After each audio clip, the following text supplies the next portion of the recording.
영혼의 양식 하루 10분 독서 하늘북입니다. 본질을 사는 인간 송복모 신부님이 쓰셨고 바오로 딸에서 출판하였습니다. 우리 종교는 본디 만남의 종교, 체험의 종교였다. 신앙의 조상인 아브라함을 비롯하여 모세, 다윗, 이사야, 예레미야 등 구약의 인물들은 하나같이 하느님과 친밀한 만남을 가졌다. 그들은 친구와 이야기하듯이, 아버지와 자녀가 이야기하듯이, 남편과 아내가 이야기하듯이 하느님과 인격적인 사랑을 나누었다. 신약의 인물들도 마찬가지다. 막달라 마리아, 베드로, 바오로, 마리아, 마르타, 하혈병에 걸렸던 여인, 사마리아 여인, 자케오, 실로암 목가의 중풍병자 등은 모두 예수 그리스도를 깊이 체험했던 이들이다. 이렇게 우리 종교는 감성을 바탕으로 한 체험의 종교였는데 세월이 흐르면서 이성을 바탕으로 한 교리 중심의 종교로 바뀌게 된 것이다. 신앙의 지성화와 신학의 조직화 작업이 이루어지면서 변질된 것이다. 신앙 없이도 신학을 할 수 있다는 말이 나올 정도로 이성 중심의 종교가 된 것이다. 얼마 전까지만 해도 신자가 될 자격이 교리 문답을 외우는 데 있었지, 자비로우신 아버지 하느님과 구세주이신 예수 그리스도와의 인격적인 만남이나 일치에 있지 않았다. 교리를 통해서 하느님과 인격적 만남을 이룬다는 것은 쉽지 않다. 교리를 주입시키는 일은 불에 달군 쇠붙이로 소에다 낙인을 찍는 것과 같다. 그런 낙인은 소 가죽에다 표지를 남길 뿐 소의 내면에까지 닿지는 못한다. 그리스도인이 된다는 것은 그리스도를 깊이 알고 열렬히 사랑하고 충실히 따르기 위해서이다. 이러한 것은 그리스도와의 인격적 사랑을 통해서만 가능하다. 성령 기도회나 피정 등을 갔다 온 신자들에게서 비로소 주님을 만났다거나 새롭게 거듭났다고 하는 이야기를 자주 들었을 것이다. 세례를 받은 지는 오래되었지만 이제야 회심하게 되었다는 것이다. 신앙의 지성화와 신학의 조직화 작업이 낳은 또 하나의 영향은 신앙 체험이 교회 안에서 있는 그대로 표현되기보다는 이성적으로 절제되면서 엄숙하게 표현되어야 한다고 여기는 것이다. 만일 어떤 사람이 자신의 신앙 체험을 감성적으로 표현한다면 듣는 사람들은 감동하기보다는 왠지 불안해하고 거부감을 느끼게 된다. 실상 하느님을 만나는 것은 마음이지 이성이 아닌데도 이성적인 고백을 더 중시하는 것이다. 해방신학자 보프는 다음과 같이 말한다. 기초적 체험은 느낌이다. 나는 생각한다, 고로 나는 존재한다가 아니라 나는 느낀다, 고로 나는 존재한다이다. 로고스, 이성이 아니라 파토스, 감정, 정감적으로 영향을 받고 영향을 줄 수 있는 능력, 곧 정감성이다. 이것이 바로 인간의 구체적이고 일차적인 삶의 장이다. 실존은 결코 순수한 실존이 아니라 느낌, 곧 기쁨이나 슬픔, 희망이나 불안, 힘, 회개, 선 등에 의해서 정감적으로 영향을 받는 실존이다. 수학자이며 철학자였던 파스칼은 가슴 깊이 하느님을 체험을 하고 나서 하느님을 비롯한 실제를 인식할 수 있는 것은 마음이라고 단언했다. 다음은 파스칼의 하느님 체험에 대한 고백이다.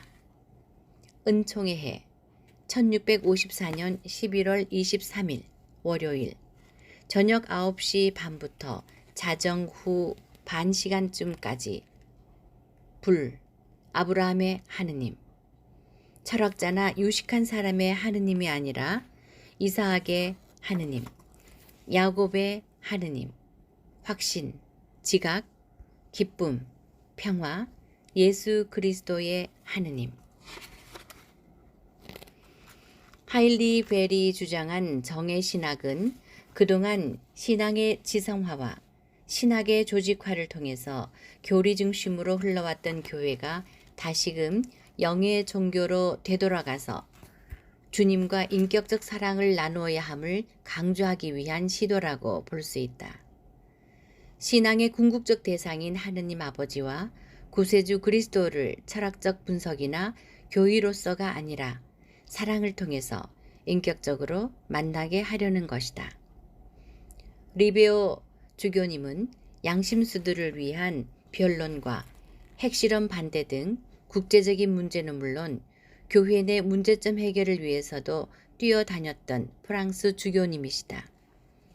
그분은 태중교우로서 어려서부터 가톨릭 교육을 받고 신학교에 들어가 신부가 되신 분이다. 신부가 된 지 10년이 되던 해 이냐시오의 영신수련을 하게 되었는데 그때 중요한 신앙 체험을 할 수 있었다. 다음은 그가 직접 고백한 체험 이야기다. 내 생애에 큰 충격을 느낀 것은 그때였습니다. 1945년 내가 34세 되던 해, 지금도 96세의 노인으로 생존해 계시는 예수회 모니에 신부님이 리옹 근처의 샤를라르에서 사제들을 위해 한 달간 피정 강론을 해 주셨습니다. 그 신부님은 예수 그리스도에 대해서 말씀해 주셨습니다. 예수 그리스도께서는 우리와 똑같이 사시기 위해서 오신 분이며 우리의 형제라는 사실과 우리는 그분께 인생을 걸어야 한다는 것 등을 강조해서 말씀하셨습니다. 그리고 그리스도교란 율법의 종교가 아니고 사랑의 종교임을 역설하셨습니다. 그 순간 나는 나를 묶고 있던 일체의 속박으로부터 풀려남을 느꼈습니다.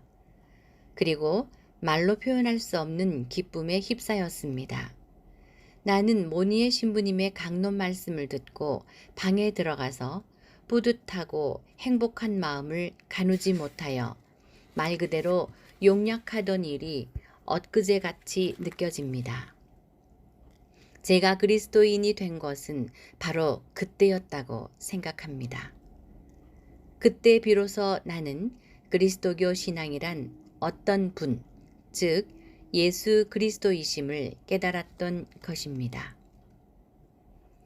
어려서부터 신자였고 신부된 지 10년이나 된 사제가 내가 그리스도인이 된 것은 바로 그때였다고 고백하고 있는 것이다. 그럼 그 전에는 그리스도인이 아니었단 말인가? 물론 그렇지 않다.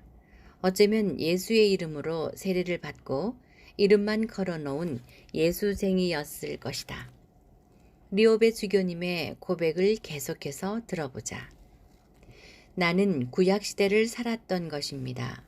아니, 어떤 면에서는 한 걸음 더 물러나 윤리적 감각만을 가지고 일종의 스토아 철학적 종교 속에서 살았다고 해야 할 것 같습니다.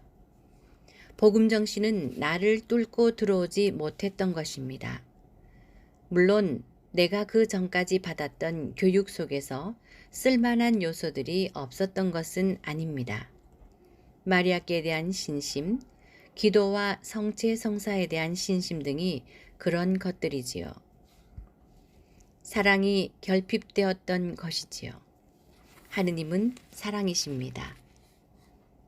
얼마나 많은 이들이 공허하고 무기력한 신앙생활을 하다가 은총으로 주님을 체험하고 아, 당신은 정말 제게 뜻깊은 분이시군요 라고 말하는가.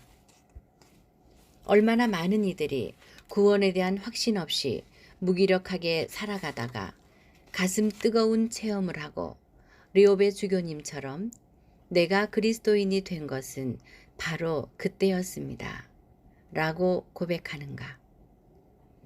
영적 체험은 하느님이 주도하는 만남에서 형성되는 파장의 충격으로 인해 응집된 신앙생활이 이루어지는 가운데 충만한 인간이 되는 체험이다. 요한복음에는 시종일관 하느님을 찾는 인간의 모습을 볼 수 있다. 세례자 요한을 따라다녔던 두 제자가 예수님 뒤를 따라가자 예수께서는 뒤돌아보시며 당신들은 무엇을 찾고 있어? 하고 물으신다. 이어서 베드로가 안드레아의 이야기를 전해 듣고 나타나엘이 필리포의 이야기를 전해 듣고 예수님을 찾아 나선다. 요한복음의 또 다른 곳에서는 니고데모가 밤에 영생을 찾아서 예수님께 오고 또 많은 사람들이 먹을 것을 찾아 예수께 밀려든다. 모두가 무엇인가를 찾아 예수께 오는 것이다. 그런데 요한복음 마지막에 이르게 되면 찾는 동기가 달라진다. 예수님 시신이 없어져서 서럽게 울고 있던 막달라 마리아에게 예수께서 나타나 누구를 찾고 있습니까? 하고 묻는다. 요한복음은 우리 종교의 궁극적인 목표가 무엇을 찾아서가 아니라 누구를 찾아서임을, 예수 그리스도를 찾고 인격적으로 만나는 것임을 알려준다. 지금까지 송복모 신부님의 본질을 사는 인간 내용이었습니다. 더 자세한 내용은 책을 구입하시기 바랍니다. 구독, 좋아요, 알람 설정 부탁드립니다. 영혼의 양식 하루 10분 독서 하늘북이었습니다.